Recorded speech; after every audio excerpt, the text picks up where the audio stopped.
Okay, have you ever tried to open your car but it doesn't work because the smart key battery is dead?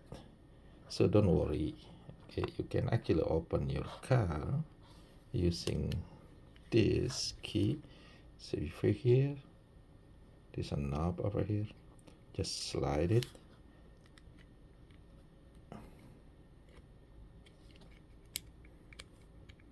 And you can take out the real key. So you can open your car with this key and start your car.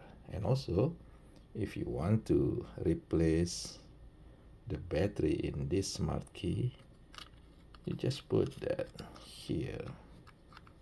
See this one? Okay, just put it in the middle here. And just pop it.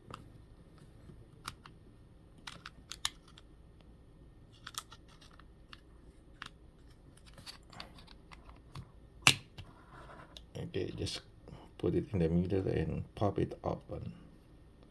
Now you can replace this battery. So this battery using the CR2032. Okay, so this car is for Honda HRV 2022. Okay, I hope it is beneficial for you. It's helped you. Thank you.